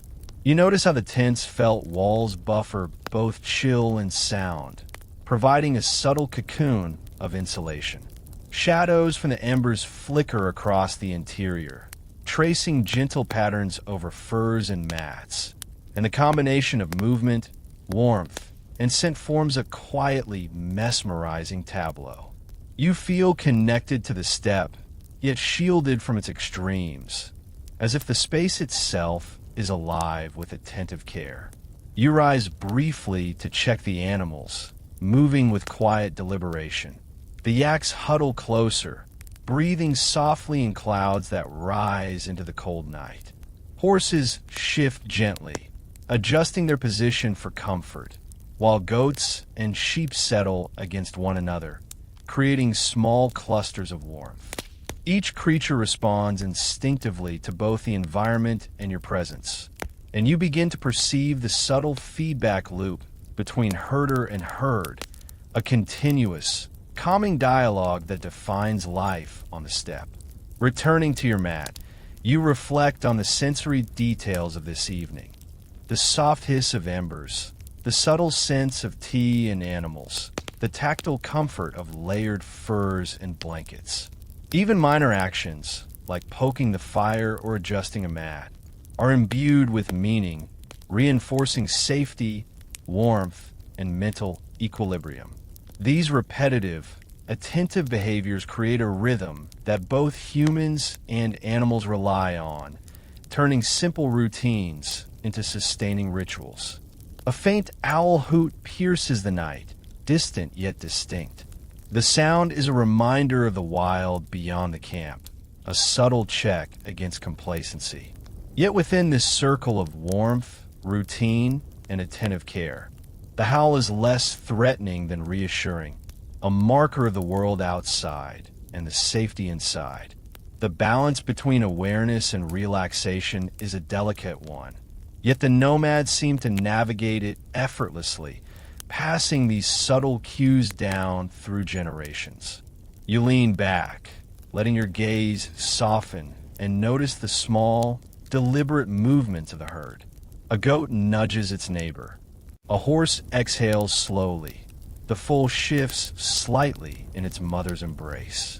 Each gesture is a gentle affirmation that life is continuing as it should, that comfort and order persist even in the cold vastness of the steppe. It's a living meditation, a quiet testament to the effectiveness of structured routines and attentive care.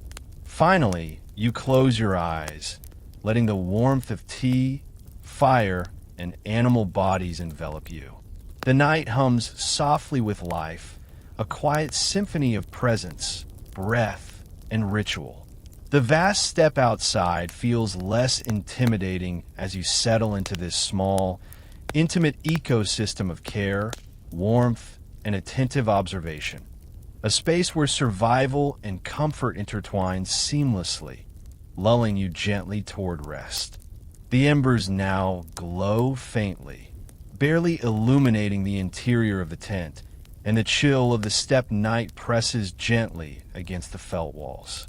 You shift slightly, feeling the comforting weight of layered furs beneath you, and notice how the soft heat from the fire still radiates enough to keep your core warm. Outside, the herd lies quiet, their collective breaths forming clouds that drift upward and mingle with the faint smoke curling from the dying fire. It's an almost imperceptible rhythm, a gentle pulse that fills the night with life and continuity. You take another sip of butter tea, the creamy liquid warming your chest and hands. The aroma is subtle but grounding, a mixture of grass-fed milk, animal fat, and the lingering scent of the fire.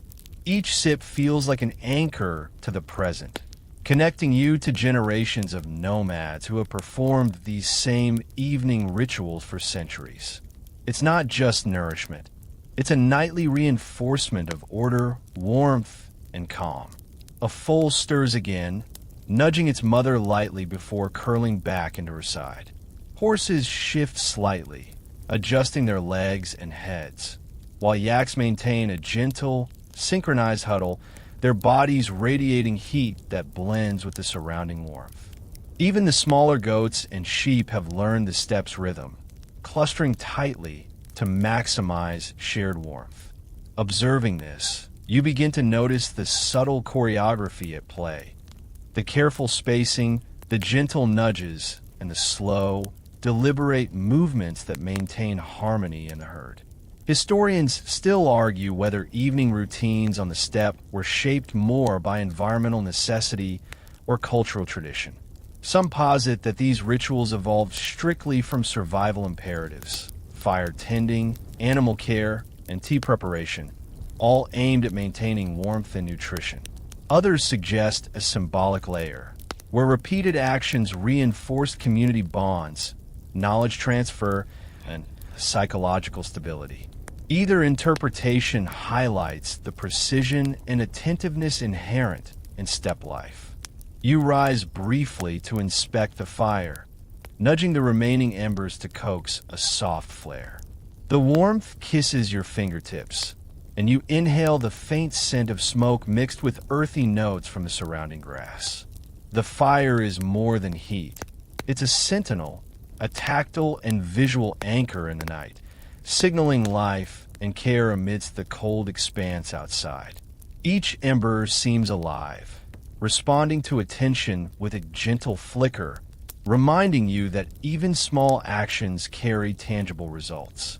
Settling back onto your mat, you feel the soft textures of furs and blankets, their layers offering insulation against the creeping chill.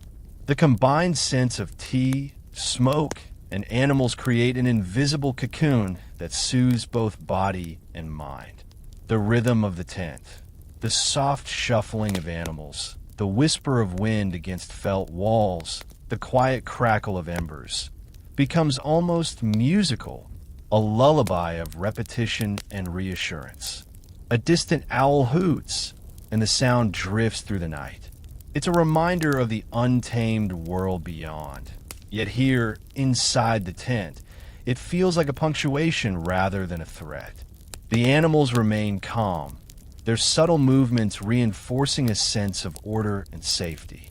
Each sound, each shift of weight, and each breath contributes to a larger, intricate ecosystem of awareness, comfort, and shared life. You watch the tent walls sway slightly with the wind, shadows flickering across them as the fire dims further. The sensory details, movement, light, smell, warmth, combine into a gentle meditation. Each action from earlier in the evening, from tending animals to preparing tea, now appears in harmony, forming a quiet, deliberate routine that sustains both physical well-being and emotional equilibrium. The herd exhales in synchronized waves, and you feel a sense of connectedness ripple through you. Life continues in its subtle, reliable rhythm, and even the vast emptiness of the steppes seems less imposing.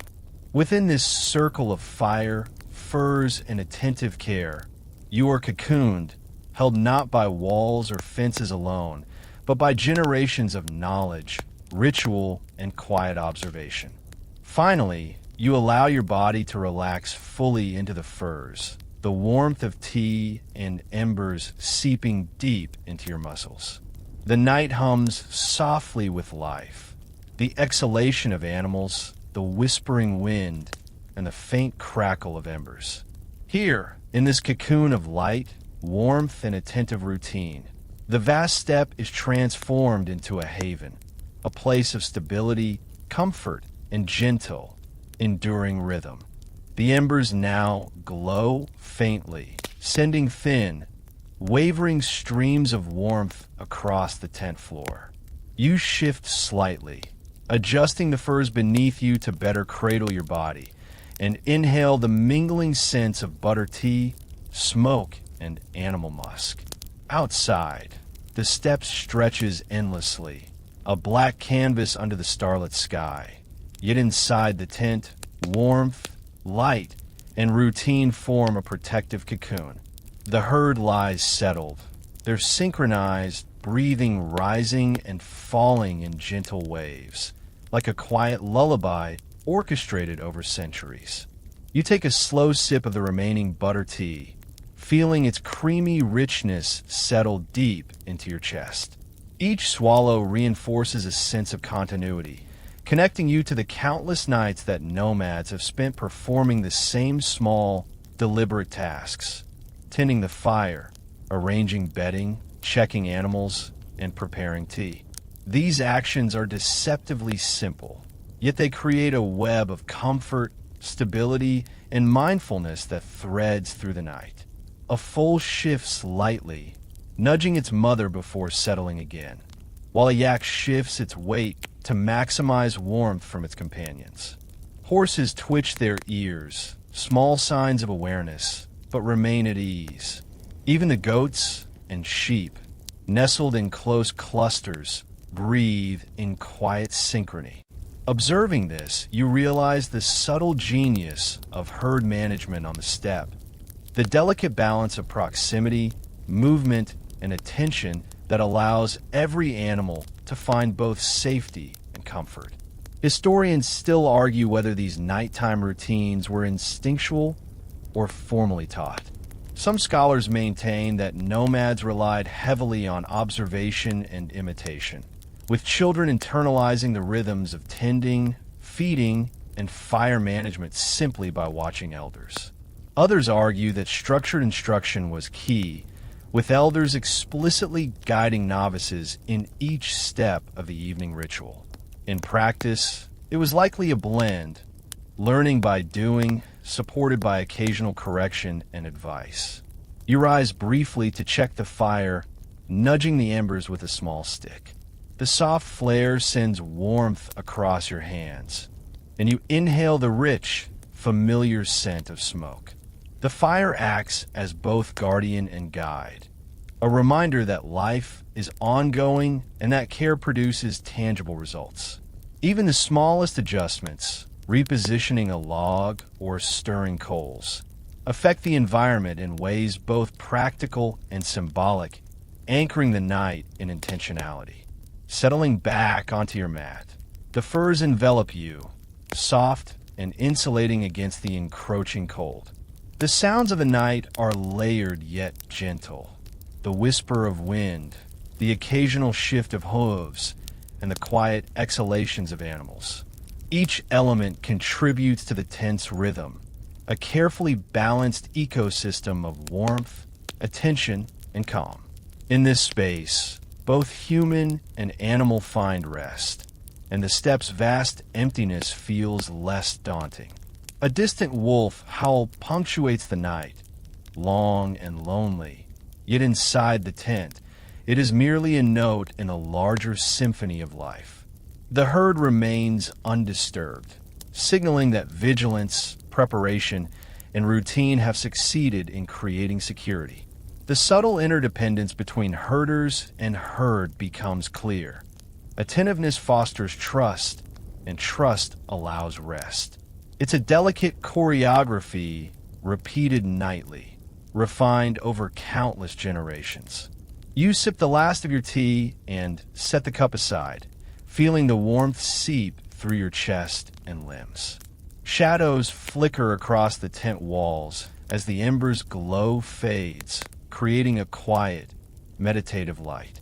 Even minor actions from earlier in the evening, the placement of mats, the feeding of animals, the stirring of coals, combine to create a sanctuary. Life here is structured yet fluid, practical yet soothing, a harmonious blend of survival and comfort. As you lean back, the layered furs molding to your body, the sounds of the night and the steady rhythm of the herd lull your mind into gentle calm. The wind whispers through the steppe, the distant stars sparkle faintly above, and the tent feels suspended in a serene pocket of time. You close your eyes, letting the warmth, light, and rhythm carry you toward rest, appreciating the quiet ingenuity of these evening rituals. The night deepens, and the stars above shine more intensely, casting a faint silver glow through the thin layers of the tent. You lie back, feeling the soft furs beneath you and the subtle heat lingering from the dying embers. The wind outside sighs across the steppe, whispering through grass and rocks. Yet within this cocoon of warmth and routine, it feels more like a gentle lull than a threat. The herd is fully settled, their breathing synchronized, forming a calm, almost imperceptible rhythm that vibrates through the tent. You take a slow sip of butter tea, the creamy, slightly salty liquid flowing down your throat, spreading warmth and grounding you in the present. The aroma of milk, butter, and faint smoke fills the air, mingling with the natural sense of animal fur and felt walls. The sensory richness of the tent, the tactile comfort of furs, the warmth of fire, the sense of tea and livestock, creates a gentle, enveloping calm. It's an orchestra of subtle sensations, each one tuned to foster attentiveness and serenity. The foal stirs again, nudging its mother gently, and a horse lifts its head briefly before settling. Even the goats and sheep maintain a quiet rhythm, adjusting positions slightly to maximize warmth from one another. Observing these small gestures, you notice the deliberate choreography of the herd. Spacing, pressure, and movement all synchronized to preserve heat and comfort. There's a remarkable intelligence embedded in these behaviors, refined over countless nights on the steppe. Historians still argue whether such nocturnal attentiveness had primarily practical aims or psychological ones as well. Some suggest that constant monitoring of animals and environment instilled calm, focus, and mental resilience, while others maintain that it evolved strictly out of necessity for survival.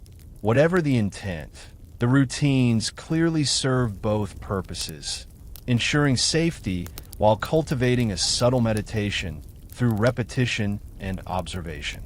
You rise slowly, stepping around the mats and furs to check on the fire and embers.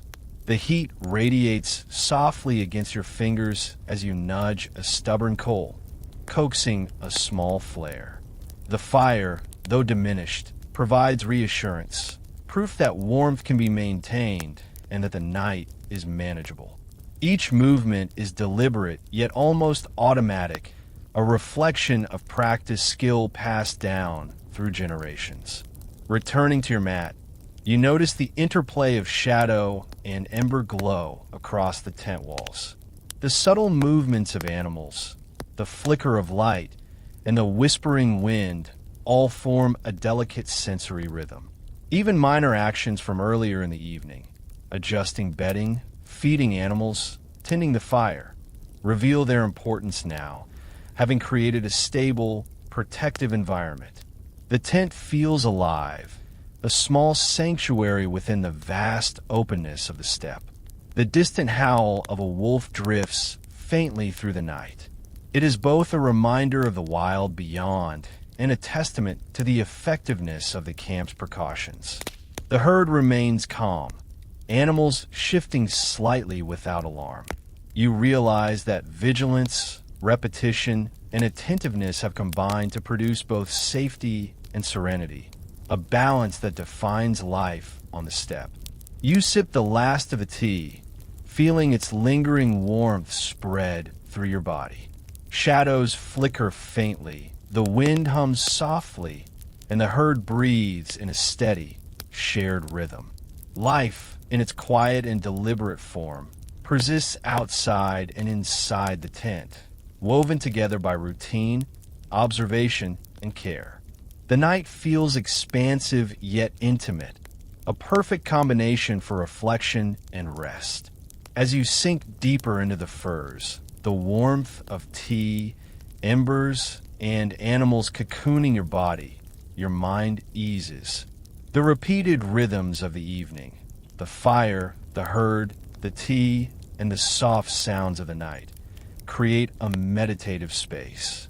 Here, the vastness of the steppe transforms into something manageable, intimate, and comforting, lulling you toward gentle sleep. The fire now lies low, a handful of glowing embers casting a muted orange glow that dances gently across the tent's felt walls. You stretch lazily, feeling the weight of the furs beneath you and the subtle warmth lingering from earlier. The wind outside hums softly across the steppe, and distant hills rise and fall like shadows under the star-strewn sky. Despite the cold beyond the tent, here you feel cocooned, shielded by the careful layering of furs, embers, and attentiveness honed over generations. You reach for your cup of butter tea, now slightly cooler, and lift it to your lips. Each sip spreads warmth and comfort, the creamy, salty richness anchoring you firmly in the present. The aroma of milk and butter mingles with the faintly smoky scent of embers, creating a subtle sensory tapestry that grounds the mind and calms the body. It's remarkable how these simple elements, fire, tea, and furs, combine to form a nightly ritual that both sustains and soothes. A foal shifts in its mother's side, a soft nuzzle before settling back. Horses flick their ears, their heads turning slightly to reposition, while yaks remain huddled together, exhaling gentle clouds of mist into the crisp night air. Goats and sheep cluster closely, adjusting for warmth. Observing the herd, you notice the careful choreography at play, each movement measured, purposeful, and tuned to the subtle needs of body heat, proximity, and comfort. It's a living system, an elegant example of instinct and learned behavior intertwined. Historians still argue whether these routines emerged purely from necessity or if they also served a subtle psychological function. Some scholars suggest that performing the same actions nightly, feeding, milking, tending fire, instilled calm, focus, and a meditative state. Others contend that the practices evolved strictly for survival, ensuring the herd's safety and maintaining warmth and nourishment. Either way, there's a clear equilibrium between practical survival and emotional reassurance. You rise briefly to stir the remaining embers, coaxing a small flare that sends warmth radiating across the floor. The gentle hiss of fire and faint swirl of smoke provides reassurance that your environment remains under control. Even the smallest adjustments, the placement of a log, a careful poke of coals, are both practical and subtly symbolic, anchoring the evening in routine and deliberate action. Returning to your mat, you notice how the soft interplay of light, shadow, and movement shapes the tent's interior. The exhalations of animals, the distant whistle of wind, and the faint residual warmth from tea and embers create a layered environment that feels alive yet tranquil. Even minor gestures, like the adjustment of bedding or the nudging of an animal, resonate with a quiet intentionality, reinforcing both survival and a sense of calm. The night stretches on, vast beyond the tent, yet intimate within. A distant owl calls once, its sound drifting across the plains, reminding you of the untamed world outside. Yet the herd remains at ease, demonstrating the effectiveness of human vigilance combined with animal instinct. The quiet balance of attention and trust, observation and action, defines the harmony of this steppe night. You sip the last of the tea and let the warmth spread fully through your body. Shadows flicker faintly on the walls, the wind murmurs outside, and the herd breathes in synchrony. The elements of the evening, tea, fire, animals, and attentive care, form a subtle, interwoven rhythm that is both grounding and meditative. Here, in this cocoon of warmth and routine, the vast steppe feels intimate and reassuring. Finally, you sink fully into the layered furs, allowing the warmth from tea, embers, and animals to envelop you completely. The night hums softly with life, a quiet chorus of breath, movement, and ritual. The steppe, once imposing in its vastness, has become a sanctuary of comfort, rhythm, and continuity, lulling you toward a deep, restorative calm. The tent is quiet now, save for the soft exhalations of the animals and the faint whisper of wind against felt walls. You shift slightly in the furs, feeling their weight and texture mold perfectly to your body, creating a cradle of warmth. The embers are just glowing dots in the hearth, casting subtle orange highlights that dance lazily on the tent walls. Outside, the steppe stretches endlessly, dark and infinite, but inside, life continues in its small, deliberate rhythms, a harmony of humans, animals, and fire that has been refined over centuries. You take a slow sip of butter tea, feeling the creamy, slightly salty warmth spread through your chest and hands. The scent rises gently, mingling with the faintly smoky aroma of the embers and the subtle musk of animals. It's a sensory ritual that grounds you completely in the moment, a blend of flavor, scent, and temperature that feels almost sacred in its consistency. The tea is more than nourishment. It is a nightly reaffirmation of order, comfort, and attentiveness, linking you with generations of steppe nomads who have perfected these routines.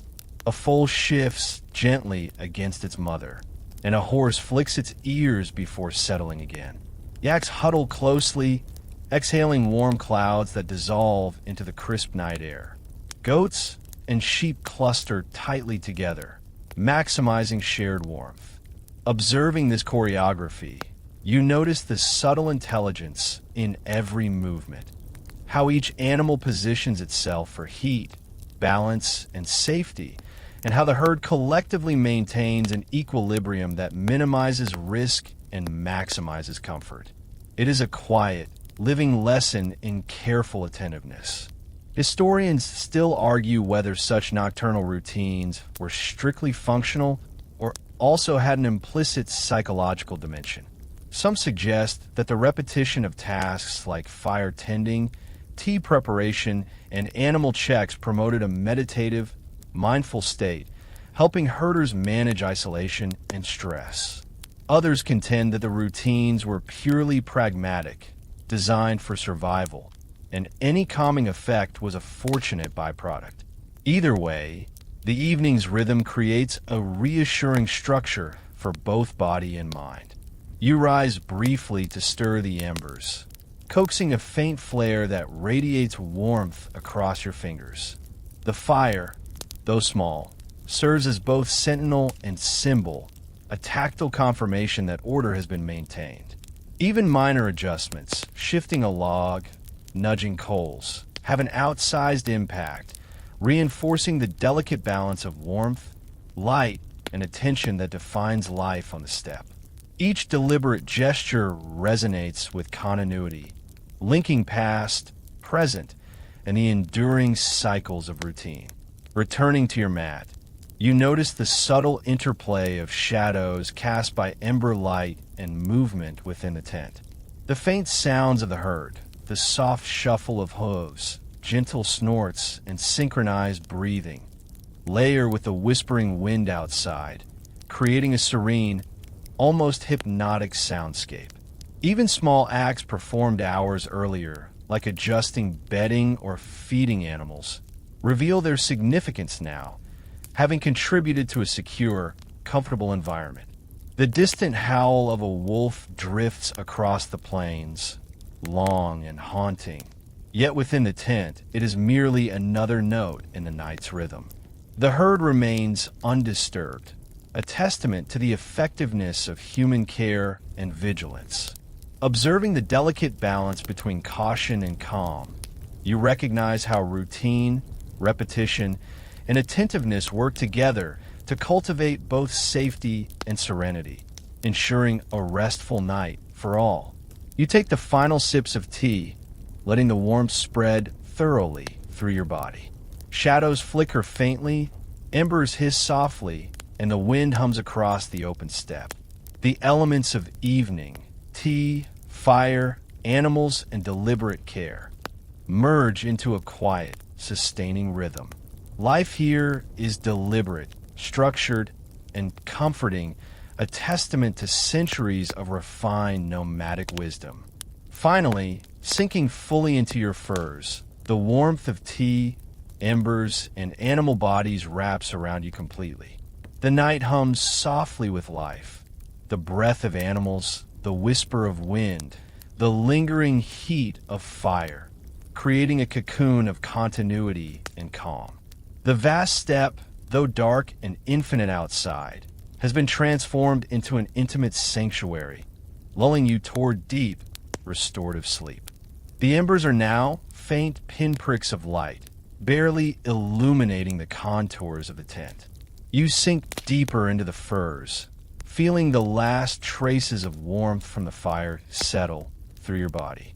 Outside, the steppe stretches endlessly under a sky thick with stars, each one twinkling like a tiny, indifferent eye. The wind hums softly, brushing against the tent walls, yet inside, there is a profound stillness. It is a balance of comfort and vigilance, a harmony forged over countless generations of nomads who learned to read the subtle rhythms of the night. You lift your cup of butter tea, now lukewarm, and sip slowly. The creamy, slightly salty liquid spreads warmth through your chest, a gentle reminder that even the simplest elements, milk, butter, and water, carry centuries of cultivated knowledge. The aroma rises softly, blending with the faint smoke of embers and the musky scent of animals. It is more than a drink. It is a ritual, an anchor in the night that reinforces routine, calm, and attentiveness. The herd shifts gently around you. A foal nudges its mother. Horses adjust their legs and heads. Yaks huddle closer together, and goats, and sheep settle into tighter clusters. Each movement is subtle, deliberate, and purposeful, an intricate choreography that maintains warmth and comfort while minimizing disturbance. Watching this, you recognize how deeply intuition and learned behavior are intertwined, how even small gestures contribute to the delicate balance of life on the steppe. Historians still argue whether these evening routines were developed out of strict necessity or also carried psychological and ritualistic significance. Some suggest that the repetitive nature of tasks such as tending fire, preparing tea, and checking animals produced a meditative calm, promoting mental clarity and resilience. Others maintain that these behaviors evolved purely from practical survival needs, and any calming effect was a fortunate consequence. Regardless, the rituals create a sense of order and security that is unmistakable. You rise slowly, nudging the last embers to life with a gentle poke. The warmth radiates softly against your hands, and the subtle hiss of the fire mixes with the quiet breaths of the animals. Even minor adjustments, like repositioning coals or logs, ripple through the tent, reinforcing comfort, safety, and routine. The fire, the animals, and your deliberate actions together form a finely tuned ecosystem, each element responding to and supporting the others. Returning to your mat, you notice the tent's interior in the dim glow, shadows shifting gently as the herd moves, embers flickering softly, and the faint wind murmuring outside. Every detail, from the placement of furs to the alignment of animals, contributes to a sense of continuity and security. It's a living, breathing space held together by centuries of practiced rituals and attentive care. A distant wolf's howl drifts across the steppe, long and lonely. Yet inside the tent, it feels almost like punctuation, a reminder of the wild beyond the sanctuary. The herd remains calm, undisturbed by the distant sound, a testament to the success of vigilance, preparation, and the established rhythm of evening routines. You realize how much of this peace comes from small, repeated actions honed over generations, a silent, deliberate choreography that ensures survival and comfort. You take your last sip of tea and set the cup aside, feeling its lingering warmth spread through your body. The night sounds, the synchronized breathing of the herd, the faint whisper of wind, the last hiss of embers, combine into a gentle, hypnotic rhythm. Each element contributes to the larger pattern of the evening, a carefully woven network of warmth, attention, and calm. Finally, you let yourself sink completely into the furs, feeling the warmth of the animals, the fire, and the tea envelop you entirely. The night hums softly with life, a quiet, enduring pulse that blends human care, animal instinct, and natural rhythms into a soothing whole. The vast steppe outside, once daunting, now feels intimate and safe, a landscape of comfort, ritual, and continuity that gently carries you toward rest. The night has deepened into a velvet black, and the stars hang heavy and luminous over the endless steppe. You feel the furs beneath you, thick and comforting, molding perfectly to your body as the last vestiges of the embers' warmth seep into your skin. Outside, the wind whispers softly over the plains, brushing against the tent walls, yet inside, you're cocooned in a pocket of warmth, quiet, and attentive care. The herd lies motionless now, their breathing steady and synchronized, creating a subtle rhythm that flows through the tent, soothing your mind as much as your body. You lift your cup of butter tea, now lukewarm, and sip slowly.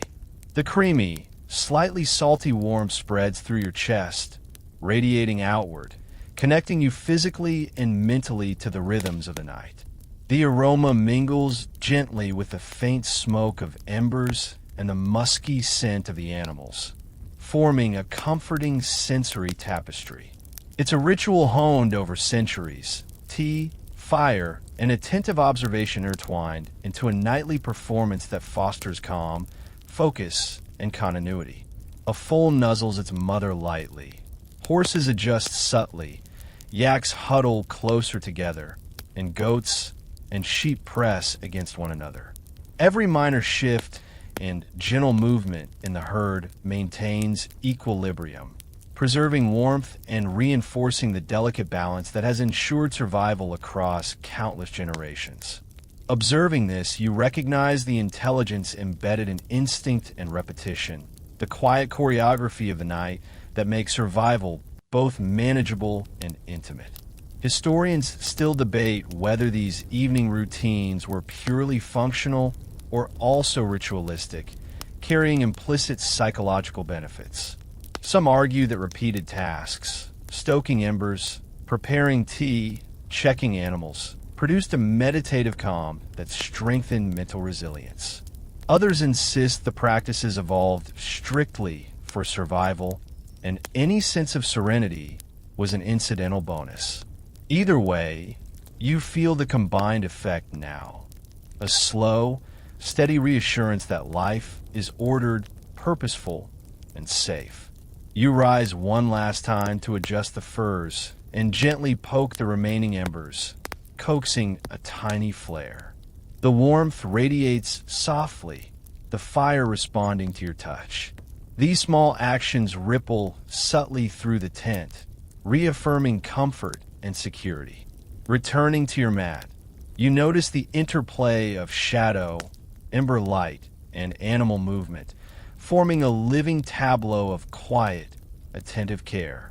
The distant howl of a wolf drifts across the plains. Outside, it is a reminder of the untamed world. Inside, it is simply another note in the rhythm of the night. The herd remains calm, trust established through generations of vigilance, routine, and care. You sip the last of your tea and let the warmth settle fully into your body. The combined rhythm of fire, animals, and attentive action weaves a gentle lullaby that carries your mind toward rest. The tent hums softly with life, the synchronized breathing of animals, the whispering wind, the faint crackle of embers, each element contributing to a serene symphony. Shadows flicker lazily across the walls, and the warmth of layered furs, tea, and animal bodies cocoon you completely. You feel the night stretching beyond the tent, vast yet intimate, a reminder of both the enormity and intimacy of the steppe. Slowly, your thoughts drift with the rhythm of the herd, the wind, and the night itself. The sensory tapestry of warmth, movement, and sound fades gently, your mind quieting with each breath. The meticulous evening routines, repeated countless nights over centuries, ripple through the present, reassuring, grounding, and calming you. Life on the steppe, harsh and unpredictable, has been softened into a ritual of comfort, continuity, and gentle attentiveness. The steppe night carries you now, vast yet intimate, shadow and warmth intertwined. The fire's glow fades to a gentle memory. The herd rests deeply, and the faint hum of wind becomes a soft, endless lull. Here, in this cocoon of furs, fire, tea, and attentive care, the vastness of the steppe is transformed into a sanctuary of peace, rhythm, and quiet assurance. And as you sink fully into the embrace of warmth, routine, and life itself, the steppe seems to whisper softly, carrying you into a calm, restorative sleep. Every breath, every movement, every subtle sound fades into gentle continuity, leaving only the comforting certainty of warmth, care, and night. The night continues its slow, gentle rhythm, stretching endlessly across the steppe, vast and silent, yet profoundly alive. You feel the warmth of the layered furs, the subtle residual heat of the embers, and the soothing presence of the herd. Each sound, the soft breathing of animals, the faint whisper of wind, the gentle creak of the tent, forms a comforting symphony, steady and familiar. There is no rush here, no urgency. Time itself seems to slow, wrapping everything in a tender, deliberate embrace. Your body is heavy and warm, sinking into the furs, while your mind drifts with the cadence of the evening. Butter tea's creamy warmth lingers in your chest, grounding you, while the fire's faint glow and the hushed movements of the herd create a soft, enveloping cocoon. The steppe outside, once daunting in its openness and darkness, now feels distant and almost protective in its own way, a vast world that exists quietly beyond your intimate circle of warmth and ritual. Even the smallest details matter. How the animals settle, how shadows flicker, how the wind hums through the tent. Each repetition, each act of care, forms a thread in the tapestry of the night, weaving together safety, comfort, and continuity. You feel a profound sense of reassurance in this quiet, attentive environment, knowing that generations have walked these same routines, finding stability and serenity in the same small rituals. The night hums softly around you, carrying the steppe's vastness into something intimate and calming. Your mind quiets further, thoughts fading like gentle ripples on a still pond. Here, cocooned in warmth, scent, rhythm, and life itself, you can simply be. The vast expanse beyond the tent ceases to feel intimidating, replaced by a gentle, persistent reassurance. Every breath, every movement, every subtle sound merges into a serene lullaby. And now, with the fire, the herd, and the night itself cradling you, you drift fully into calm, the steppe whispering its timeless lullaby.